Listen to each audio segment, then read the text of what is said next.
1.3, and let me know how these economic industries affect the financial statement.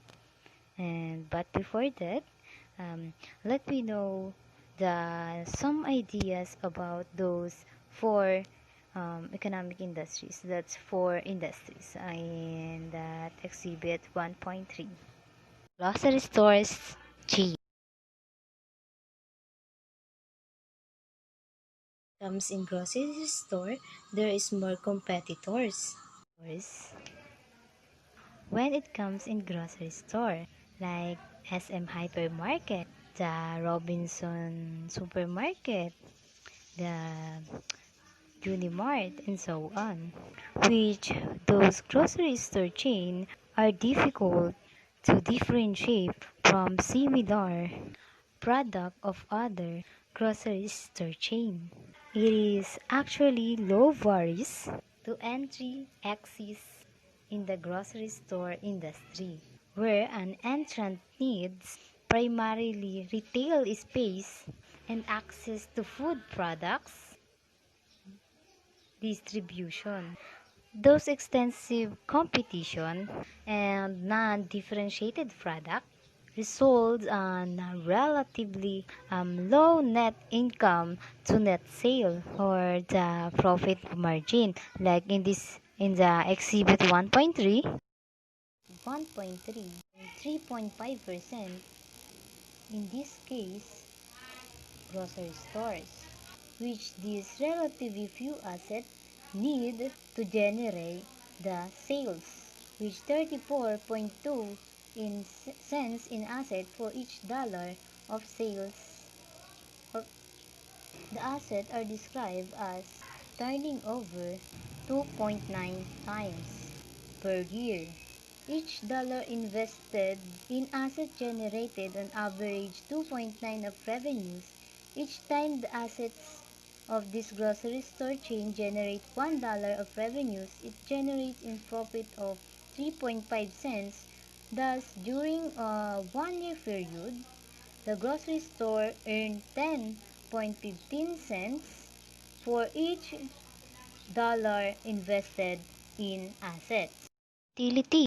As we can see, those property, plant, and equipment is dominate the balance sheet because of the large investment required by such the assets. Those electric utility firms generally demanded in a monopoly position in a particular locale, and until recent years, it is usually obtained.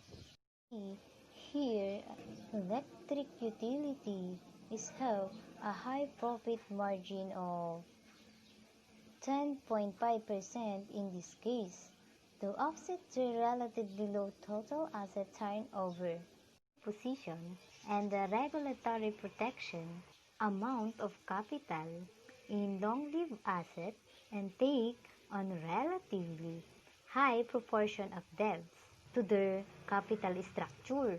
The economic characteristic of electric utility is have changed dramatically in recent years with gradual elimination of the monopoly position and the introduction of competition that affect rates, reducing profit margin considerably.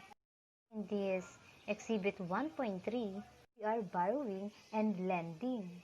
For financial capital, it is served as supply and demand. These investment in financial securities and loans to businesses and consumers. For financial bank, the principal financing comes from customer deposit and the short-term borrowings because customer is generally withdraw deposit at any time. Commercial bank invests in securities that they can quickly convert into cash in necessary. Because let's say money is a commodity, one would expect a commercial bank to realize a small profit margin on the revenue it earns from lending or the interest expense, interest revenue over the price it pays for its borrowed funds or for interest expense. Here at Exhibit 1.3, it is the 13% of margin for the commercial bank reflect the much higher profit margin it generates from the offering fee-based financial service such as structuring financing package for businesses, guaranteeing financial commitment of the business customers, and arranging mergers and acquisition. Note that the asset in this commercial bank turn over just 0.09 times per year, reflecting the net effect of interest revenues and fees from investments and loans of 6 to 8% per year, which requires a large investment in financial assets. Exhibit 1.3, Tools for Studying Industry Economics. For studying the economic characteristic of an industry are first the value chain analysis. The second one is the Porter's 5 force classification framework. The third one is an economic attributes framework, which the microeconomics literature suggests other analytical framework as well. In value chain analysis. So what is that value chain analysis? This is a chain of activities involving the creation, manufacture, and distribution of the product and the services. Actually, the purpose of the value chain analysis is to increase the value of the product and the services. The example of value chain analysis is the Exhibit 1.4, the value chain, for example, for the pharmaceutical industries. 1.4, value chain for pharmaceutical industry. First, this is the research to discover drugs.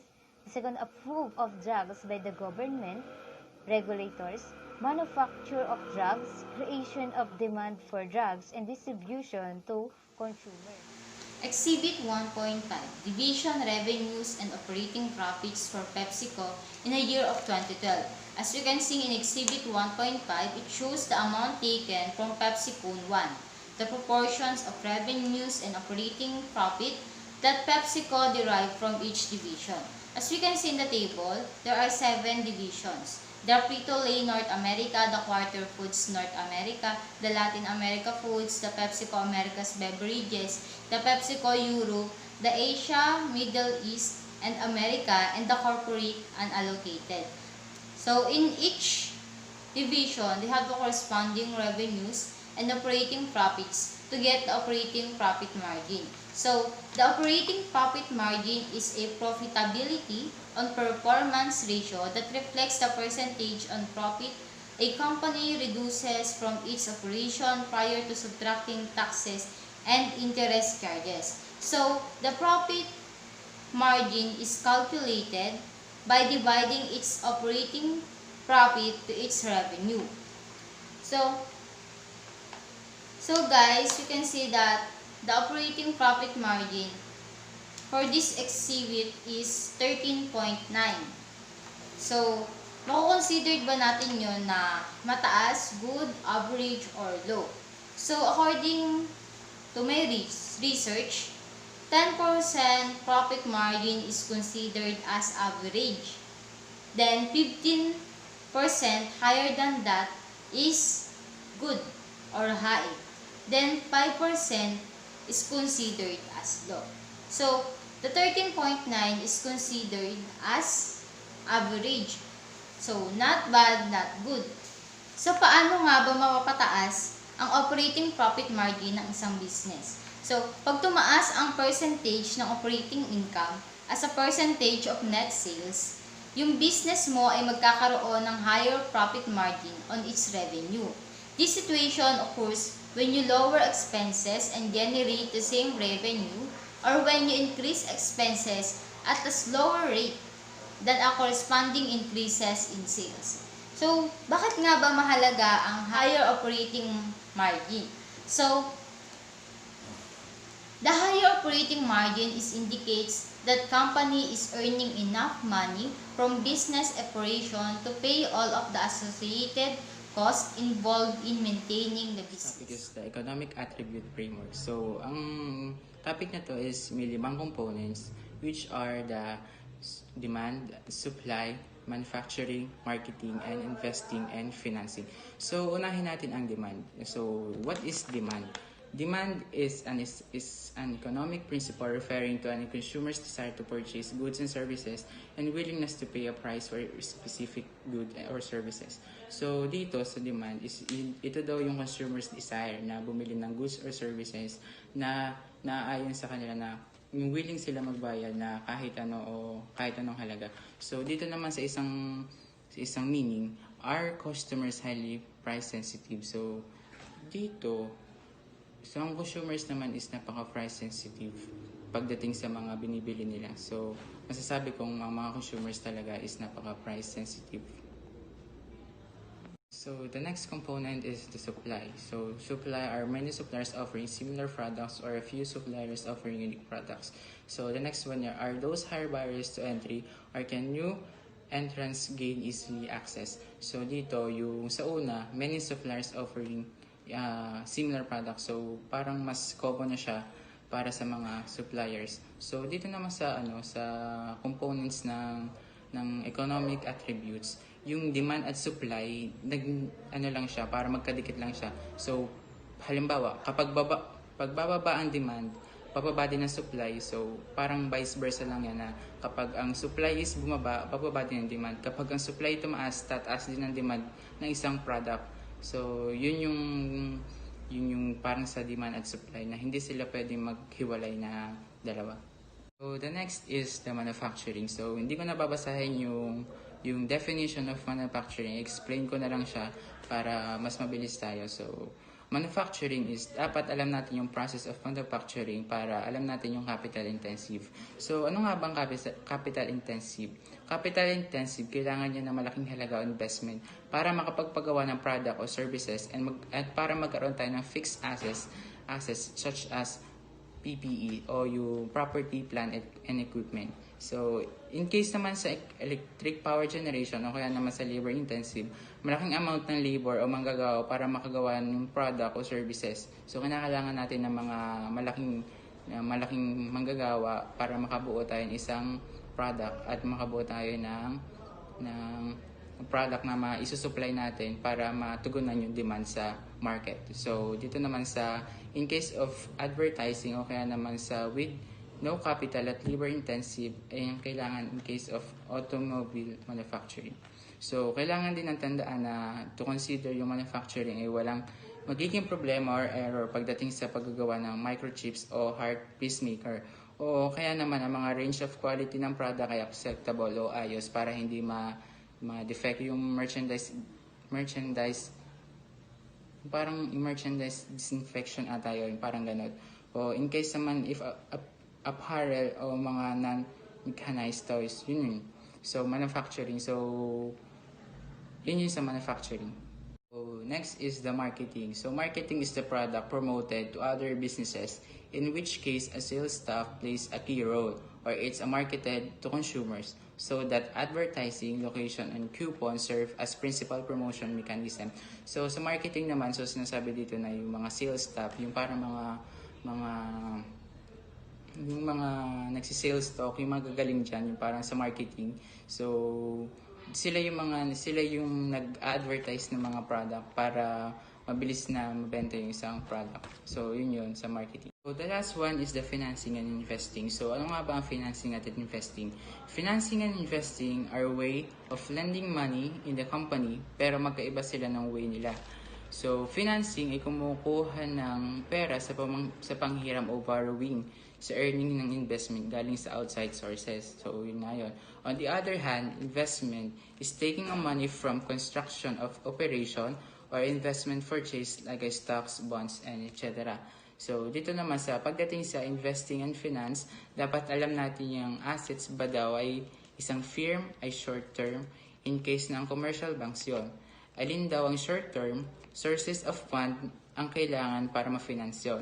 So, the next one is, kaya naman ang assets ay long-term in case na electric utilities yun, alin daw ang required sa long-term sources para ma-finance yun. So, meron ako ditong some examples of short-term finance. So, the some examples of short-term finance are the trade credit, consumer credit, investment credit, accounts receivable financing, bank credit, and other sources. So, yon ang sa financing and investment. Identify the company's strategies.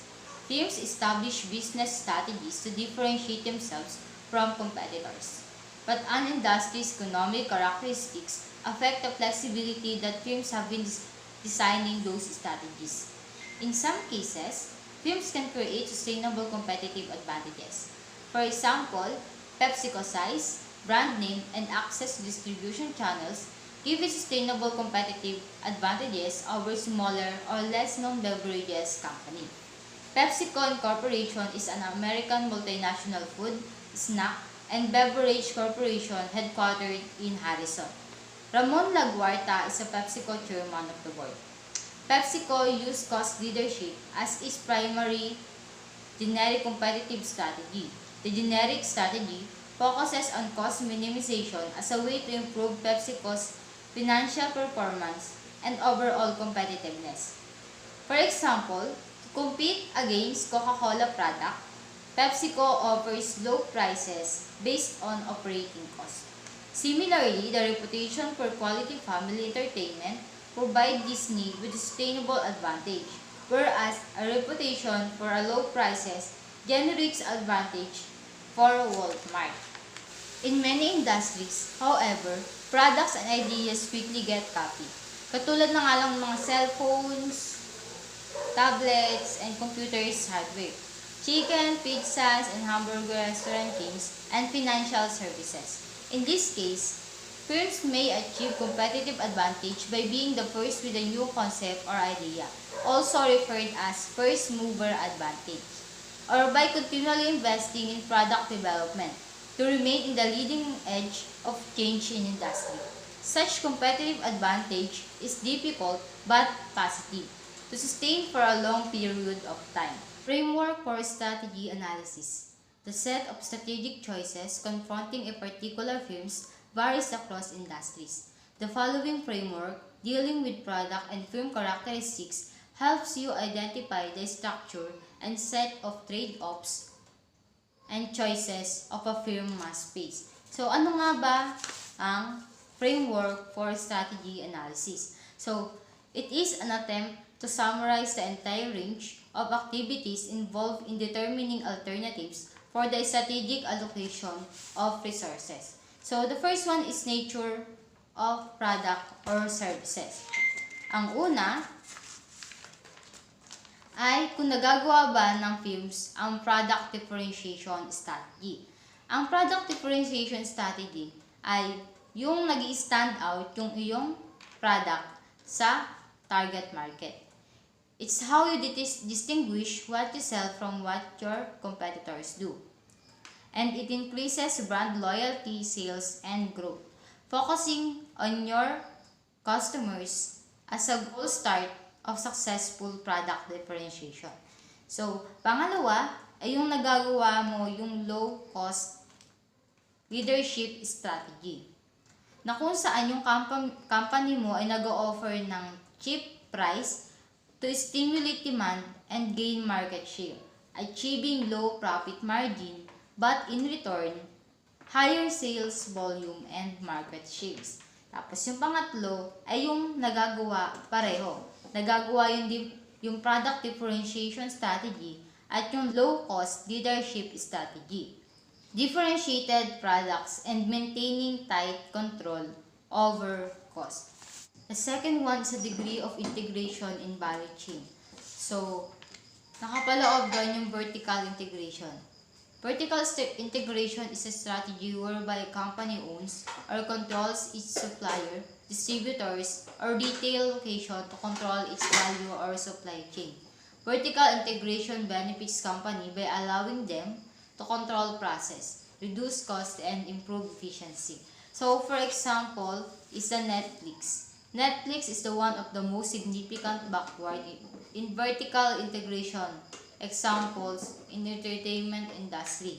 In the past, Netflix was established at the end of the supply chain because it was platform to distribute films and TV shows created in the other content creators. So, films engage in two types of vertical integration.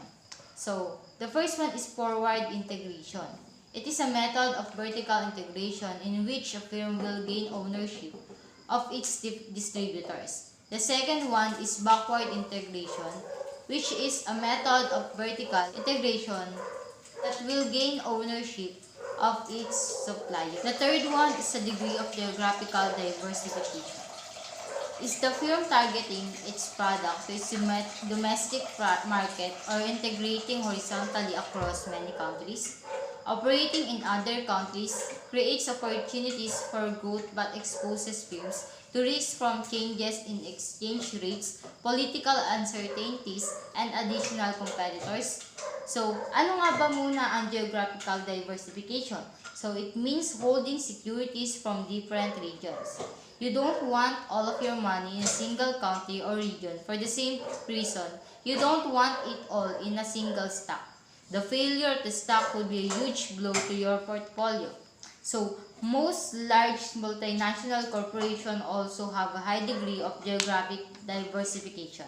This enables them to reduce expenses by locating plants in low-cost regions and receive volatility on their financial statements. In addition, geographic diversification may have a positive impact on the corporate revenues as a high-growth regions offset the effects of lower-growth regions. Number 4, degree of industry diversification. So, ano nga ba muna ang industry diversification? So, it has been widely implemented in the corporate world. The main aim of implementing industrial diversification is to reduce the impossible industry-specific risk while expanding the firm's economic scope and scale. Application of strategy framework to PepsiCo's. The first one is nature of product or services. PepsiCo's beverage division competes broadly in the beverage industry with offerings in soft drinks, fruit juices, bottled waters, sport drinks, teas, and coffees. However, its principal beverage products are soft drinks. Although one might debate whether its products differ from similar products offered by Coca-Cola and other competitors, a debate that invariably involves taste. PepsiCo relies on brand recognition and distribution channels to differentiate its product. So, the second one is degree of integration in value chain. So, PepsiCo's engage in new products development, manufactures, concentrates, and syrups, and bottle distributes and promotes its product. Maintaining product quality and efficient and effective distribution channels are critical to PepsiCo's success. So, PepsiCo emphasizes the important role of much of the value chain. So, however, bottling operations are relatively simple, yet capital intensive, and require long-term financing, typically debt. After many years of this operation being delegated to affiliated bottlers, PepsiCo recently began repurchasing financial interest in such operations, which has resulted in an increase in debt financing. Number 3, degree of geographical diversification.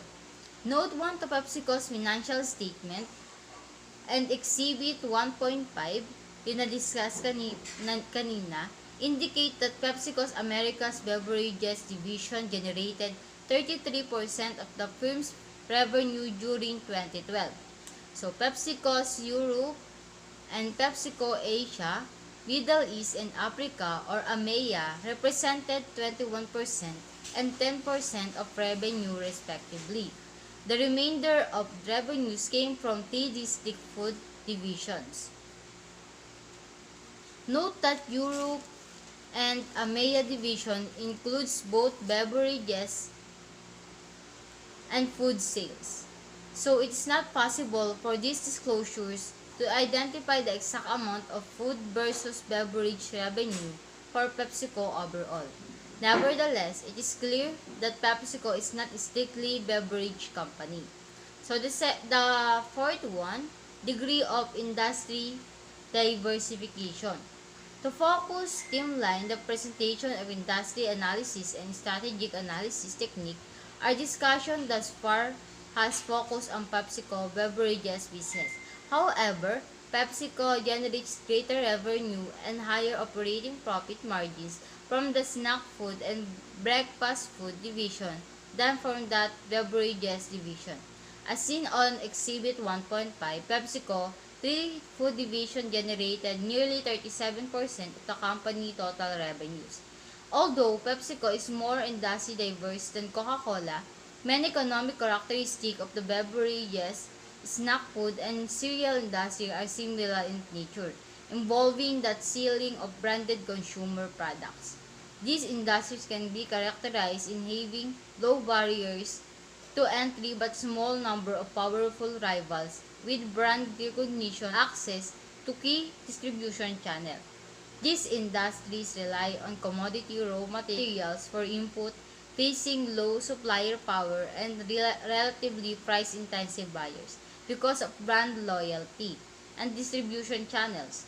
As a result, PepsiCo's strategies are relatively similar between the beverage and food divisions, focusing on product development and promotion to leverage the brand recognition and maintaining access to important distribution channels.